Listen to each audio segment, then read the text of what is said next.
कोशिका विभाजन की, सेल डिवीजन की। लेकिन रुकिए, इसे किसी बोरिंग साइंस चैप्टर की तरह मत समझिए। नहीं, बिल्कुल नहीं। हम इसे देखने वाले हैं प्रकृति के सबसे शानदार और सबसे जरूरी परफॉर्मेंस की तरह, एक ग्रैंड बैले की तरह। अच्छा, कभी सोचा है कि हर अगली पीढ़ी में जेनेटिक वैरायटी कैसे आती है और साथ ही क्रोमोसोम्स का नंबर भी कैसे एक जैसा बना रहता है? मतलब आखिर ये जिंदगी जेनेटिक कार्ड्स के इस डेक को शफल करती कैसे है? इसका जवाब एक बहुत ही खूबसूरत प्रोसेस में छिपा है।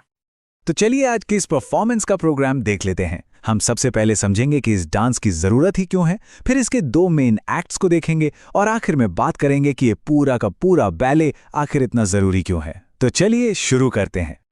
तो पहला सवाल यही है, आखिर इस पूरे तामझाम की जरूरत क्या है? देखिए, सेक्सुअल रिप्रोडक्शन में 2 सेल्स आपस में मिलते हैं। अब जरा सोचिए, अगर हर पीढ़ी में क्रोमोसोम्स का नंबर डबल होता चला जाए तो क्या होगा? ये तो बहुत बड़ी गड़बड़ हो जाएगी। तो नेचर को एक तरीका चाहिए था इस नंबर को आधा करने का। और यहीं पर स्टेज पर एंट्री होती है हमारे आज के स्टार की, मियोसिस।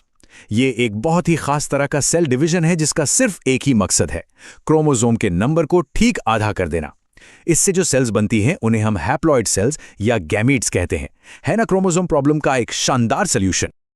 मियोसिस अपने आप में काफी अनोखा है। इसमें एक नहीं बल्कि 2 डिविजन्स होते हैं, मियोसिस 1 और मियोसिस 2। लेकिन मजे की बात यह है कि डीएनए कॉपी सिर्फ एक ही बार होता है।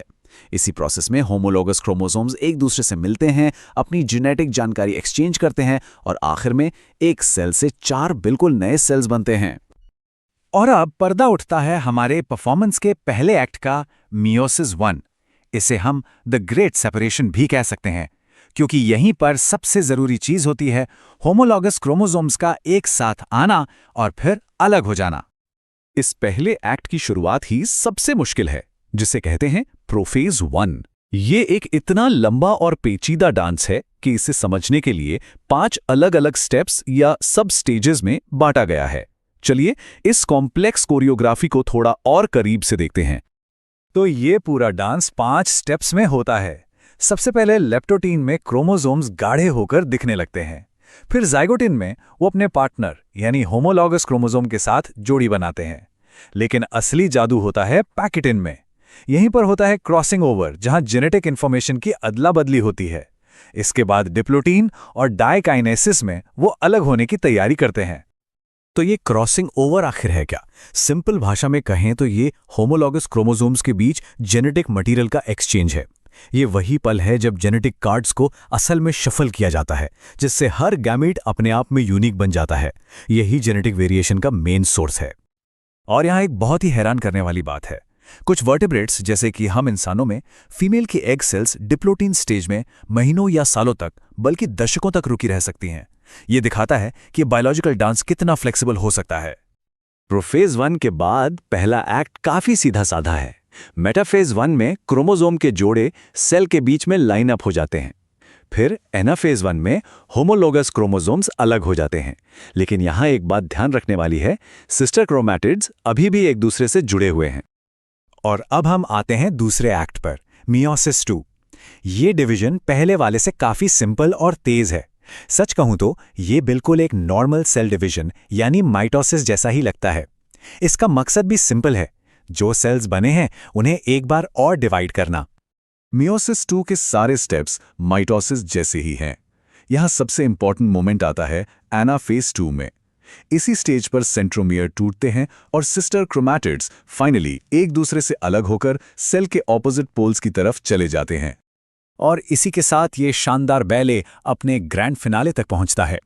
2 मुश्किल डिविजन्स के बाद अब स्टेज पर हैं हमारे फाइनल प्रोडक्ट्स, जो इस पूरे प्रोसेस का मकसद बताते हैं। और वो नतीजा है 4।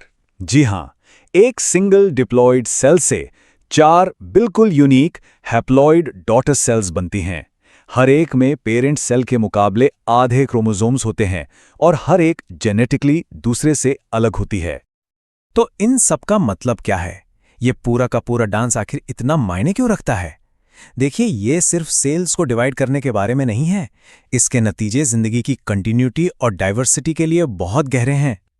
अच्छा, तो मियोसिस 1 और 2 में मेन फर्क क्या है? इसे ऐसे समझिए, मियोसिस 1 एक रिडक्शनल डिवीजन है। इसका मुख्य काम है होमोलॉगस क्रोमोसोम्स को अलग करना और क्रॉसिंग ओवर से वेरिएशन लाना। वहीं मियोसिस 2 एक इक्वेशनल डिवीजन है जो सिस्टर क्रोमैटिड्स को अलग करता है। मतलब पहला डिवीजन क्रोमोसोम नंबर को आधा करता है और दूसरा उन आधे सेल्स के नंबर को डबल कर देता है। कुल मिलाकर मियोसिस के 2 सबसे जरूरी नतीजे हैं। पहला, ये पक्का करता है कि किसी भी स्पीशीज में क्रोमोसोम का नंबर पीढ़ी दर पीढ़ी एक जैसा बना रहे। और दूसरा, जो शायद सबसे ज्यादा जरूरी है, वो ये कि क्रॉसिंग ओवर के जरिए ये जेनेटिक डाइवर्सिटी पैदा करता है। और यही बात हमें इस बहुत ही सीधी लेकिन गहरी लाइन पर लाती है। वेरिएशंस ही इवोल्यूशन का कच्चा माल है। अगर मियोसिस से ये जेनेटिक शफलिंग ना हो तो कोई भी स्पीशीज बदलते हुए माहौल के हिसाब से खुद को ढाल ही नहीं पाएगी। तो आज की चर्चा को हम इसी सवाल के साथ खत्म करते हैं। जरा सोचिए, अगर ये कॉम्प्लेक्स और खूबसूरत डांस कभी बिगड़ जाए, अगर क्रोमोसोम्स ठीक से अलग ना हो या वेरिएशन पैदा ही ना हो, तो किसी भी स्पीशीज के भविष्य के लिए इसके क्या नतीजे होंगे? यह हमें याद दिलाता है कि जीवन की निरंतरता कितने छोटे पैमाने पर होने वाली इन